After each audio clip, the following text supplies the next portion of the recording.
le ha prometido y hacia dónde Dios lo lleva hacia otra dimensión en este tiempo. En esta mañana le damos la bienvenida al ministro, pastor evangelista Felipe Calderón. Dios te bendiga, mi hermano. Un Amén. placer tenerte aquí. Amén, mi hermano. En esta mañana queremos hacerte alguna pregunta Amén. sobre cómo lo que Dios ha hecho contigo. Primeramente quiero preguntarte, ¿dónde nace Felipe Calderón? Amén. Primeramente damos gracias al Señor por esta entrevista, ¿verdad? Toda la gloria es del Señor. Felipe Calderón nace en la ciudad de Higüey. Ok. Sí, municipio de Higüey, provincia de la Altagracia. Ok. ¿A los cuántos años llega el evangelio? Yo me convertí al Señor aproximadamente a los 16, 17 años. Por ahí yo creo que tenía como de algunos 16, 17 años. Ok. Sí. ¿Y cuántos años lleva ya en el evangelio? Bueno, sirviéndole al Señor en espíritu y en verdad, porque al Señor hay que servirle en espíritu y en verdad. Amén. Si somos cristianos, tenemos que ser cristianos de verdad. Sí. No podemos estar en dos aguas.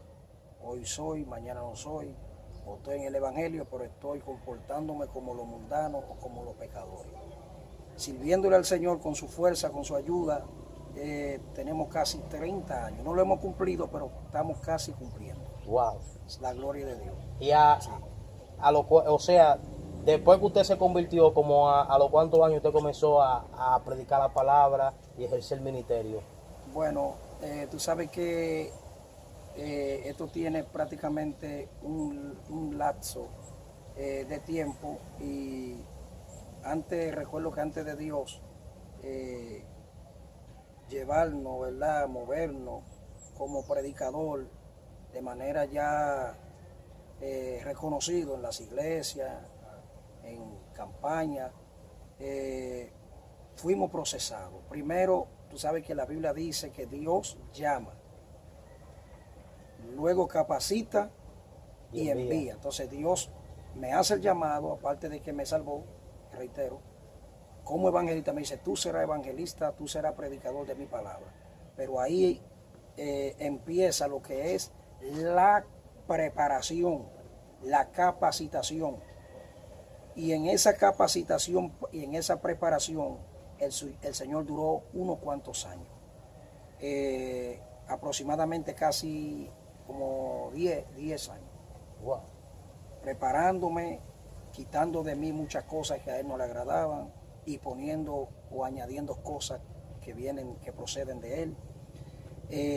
Recuerdo que en esa capacitación, en ese lazo de tiempo donde Dios me estaba capacitando, primero me tiró o me lanzó para la calle con migáfano. Yo salía por los barrios con un migáfano, no salía del hospital, las cárceles. Todavía vamos a la cárcel y predicamos, y vamos y predicamos por los barrios, pero en ese tiempo regando tratados, porque hay gente que quieren que inmediatamente el Señor le entregue el ministerio, que de una vez le entregue los polis, le entregue las canchas, le entregue los play, y le entregue a la multitud, le entregue a las naciones, y eso no es así.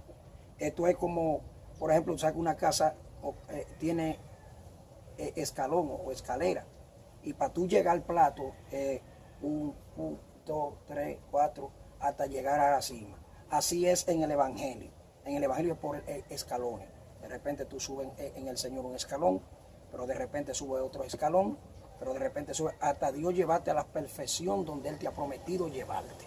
Okay. La gloria del Señor. Pero luego que el Señor me da el privilegio, ¿verdad?, en esa capacitación de predicar por los hospitales, las cárceles, regando tratados por los barrios, entonces llega un momento donde el Señor dice, ya pasaste la prueba, ya ha sido aprobado, ahora te voy a dar el privilegio de predicar por las iglesias. Y recuerdo que la primera campaña se la prediqué a un pastor llamado Aurelio Mercedes. Esa vez él me invitó, yo nunca había predicado directamente en iglesia, campaña, con iglesia invitada. Fueron 3 noches. Y esas 3 noches me puse nervioso, sí, varón, bien nervioso.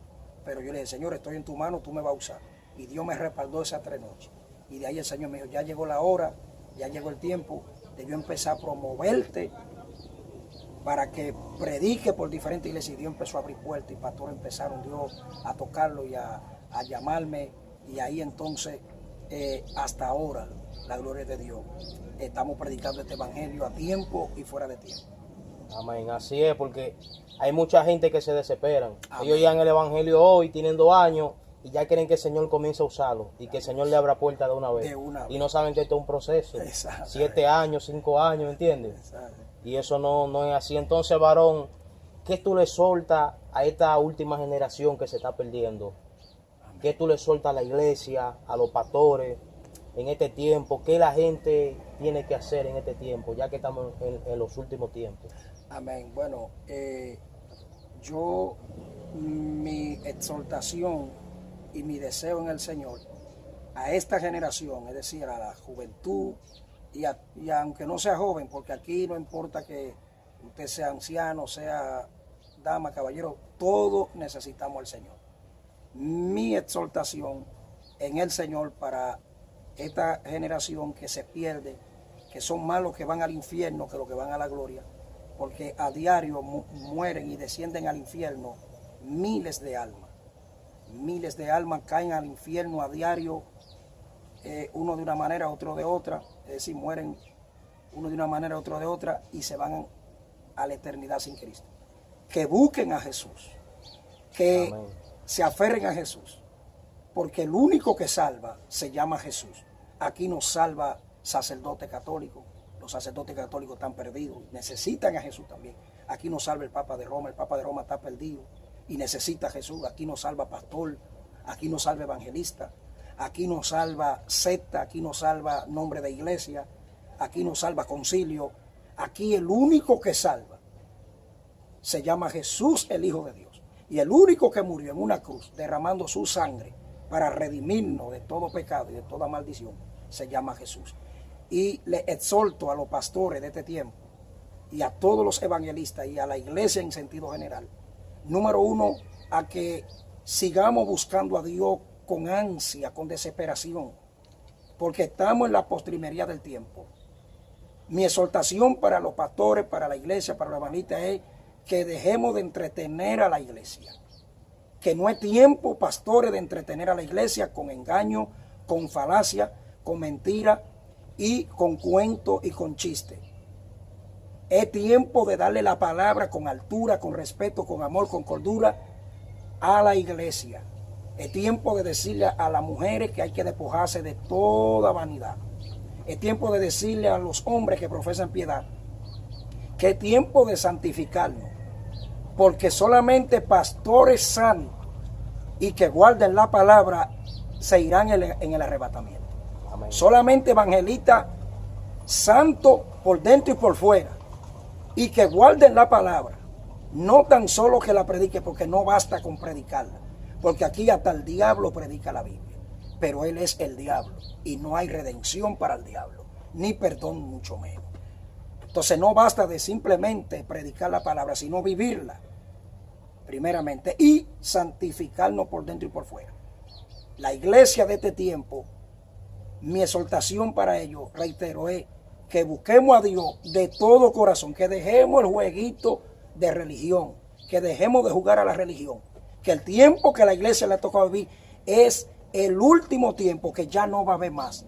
No, la oportunidad, sacuta lanza aquí. Tuve que hablar lengua porque sentía el Espíritu de Dios.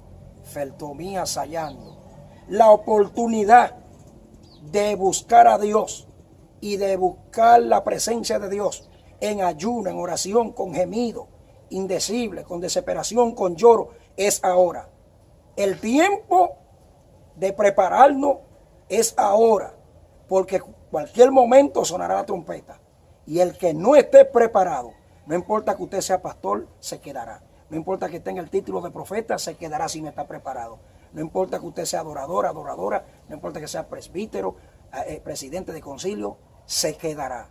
Y es lamentable, para darle paso a mi hermano Ray, que cuando se manifieste el arrebatamiento, que muchos ignoran, son más los que se quedarán que los que se irán.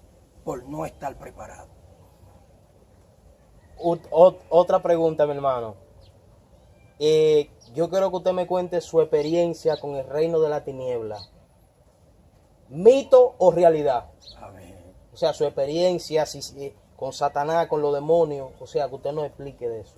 Amén. Brevemente te voy a hablar de la primera experiencia, pero antes quiero decirle a los que ignoran al reino de la tiniebla, a los que dicen que es mito, o que es un mito, que es una mentira, que el Satanás no existe, que los demonios no existen. Déjeme decirle que así como existe Dios y existen los ángeles, existe un diablo que es enemigo de Dios y enemigo de las almas. Existe un ejército organizado de demonios con diferentes rangos, el cual es comandado y dirigido por su padre el diablo. Sauvé, Kushande, Kuaye, siento a Dios. La primera experiencia que tuve fue con el mismo diablo. El Señor lo reprende. Recuerdo que en una ocasión yo vivía en un barrio llamado San Pedro, que tú sabes dónde es. Sí. Y al yo mudarme nuevo con mi esposa, tú sabes que en San Pedro en ese tiempo, sé que todavía quedan, pero en ese tiempo había mucho brujo. Y cuando yo me mudo al junto de mi esposa, parece ser que los brujos dijeron, se activaron, dijeron, llegó un hombre de Dios que nos va a hacer la guerra. Y yo siempre me levantaba a las 2 y a las 3, a las 2 no, a las 3 de la mañana, 3, 4 de la mañana. Y recuerdo que yo siempre me levantaba a esa hora a clamar. Y la oración específica mía, cada vez que yo me levanto de madrugada, es desautorizando los brujos. Alibu Saucam, desautorizando las enviaciones. Porque mientras la iglesia duerme, los hijos de la tiniebla, junto con su padre el diablo, están trabajando, no están durmiendo. No. Resulta que parece ser como que había una bruja por ahí que ya gracias a Dios se convirtió. El Señor le cayó encima y el diablo tuvo que soltarla y ella se aceptó a Cristo como Señor y Salvador. Y parece ser que esos clamores de madrugada le estaban haciendo efecto al altar de ella o a donde ella le trabajaba a Satanás. Ella un día me visitó, la bruja, en persona, y le dio un tablazo al seto de la casa, que es de madera. Y cuando yo me empanté le dije, bruja del diablo, te desautorizo, te parece que te está haciendo efecto la oración. Está llegando, yo no soy un cobarde, le dije. Aquí se va a pelear, ahora fue que tú me pusiste bravo. Y cuando esa bruja yo la reprendí con autoridad del Espíritu, esa bruja tiró un grito, un chillío, ¡ah! Y cuando se voló, hizo por allá hizo ¡ah! Luego parece ser que a ella no puede porque Satanás lo envía. Entonces cuando el diablo manda a los demonios y los demonios no pueden hacer su trabajo, sea como para tumbar a algo, destruir una iglesia, destruir una familia, destruir un ministerio, y a no poder los demonios o los brujos, entonces él va de manera personal. Sí. Y eso fue lo que sucedió. Él, aparte de la bruja, me mandó demonios.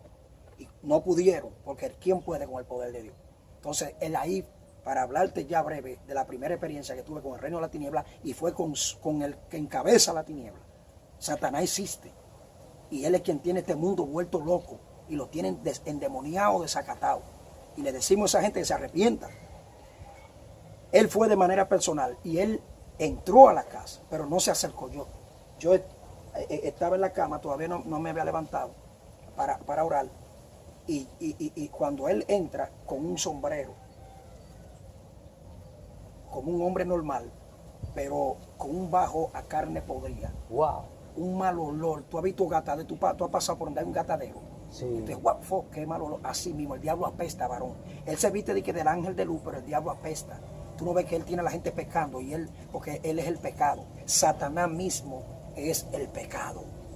Por eso es que él no tiene ya salvación, porque él mismo es el pecado. Y cuando él llega, yo empiezo a sentir esa batalla. El aire se paralizó, Ray. Escuchen, el aire se paralizó. Es tan fuerte la influencia del diablo, es tan fuerte la opresión del diablo, que el aire se paralizó.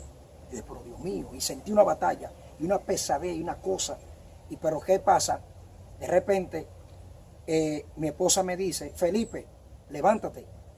Y cuando yo hago así, cuando yo miro, yo vi ese personaje, pero mi esposa lo vio más profundo, porque Dios le permitió, porque hay que ser sincero, yo lo vi. Pero mi esposa lo vio más profundo, de manera más amplia, donde cuando ella lo miró, Dice ella que tenía un sombrero negro, tenía los dientes llenos de oro y tenía una sonrisa satánica maligna. Y dice mi esposa, y yo también, un mal olor terrible. Cuando yo tiro un salto de la cama, ella me dijo, Felipe, levántate, vamos a tirarnos de rodillas, que es el diablo que está aquí personalmente. Nos tiramos, cuando empezamos a reprender, el diablo hizo así, se desapareció. La influencia fue como disminuyendo, porque tú sabes que no hay diablo que resista la unción, Sí. y desapareció. La segunda experiencia que tuve con él personalmente, en el mismo lugar, él volvió nuevamente, pero se me presentó en el aire, con una capa negra, en el aire. Y desde el aire yo lo miré, y él me miró, y yo le dije, ¿tú crees que yo no te conozco? Le dije, el Señor me ha dado a entender quién tú eres. El Señor me ha dado a entender quién tú eres. Yo sé quién tú eres el diablo. Y desde allá de los aires me dijo, sí, yo sé que tú me conoces. He tratado de hacerte la guerra y he batallado contra ti. Me ha dicho, y te he atacado por todos los lados, pero no puedo contigo, porque tú amas demasiado a tu Dios. Wow. Tú amas demasiado. Y oye lo que me dijo, y esto va para los evangélicos. Me dijo, cuando un hombre ama a Dios de verdad, no se puede con él. Y se desapareció. Wow. Entonces ese consejo va para los evangélicos que están jugando a la religión. Que hay cristianos que creen que van a vencer al diablo sin antes amar de manera profunda a Jesús. Así es. No, tú no puedes tener victoria sobre el diablo, ni yo nadie, si no amamos primeramente a profundidad y con toda nuestra mente, con todo nuestro corazón a Jesús. De la única manera que un hombre puede tener victoria sobre Satanás y su ejército es cuando ese hombre ama a Jesús con locura, más que su propia vida. Sí. Te dejo. Nada, mi hermano, hasta aquí hemos llegado con esta entrevista. Dios le bendiga. Sí, fue una entrevista, disculpe, fue una entrevista, Sí. pero yo siento a Dios. Esto es una entrevista profética, mi gente. Mayenzo. Suscríbase a esta plataforma, suscríbase a este canal porque viene un paquete de entrevistas y testimonios escalofriantes. Así que Dios le bendiga a cada ministro. Esperamos que esta entrevista les sea de bendición. Dios le bendiga.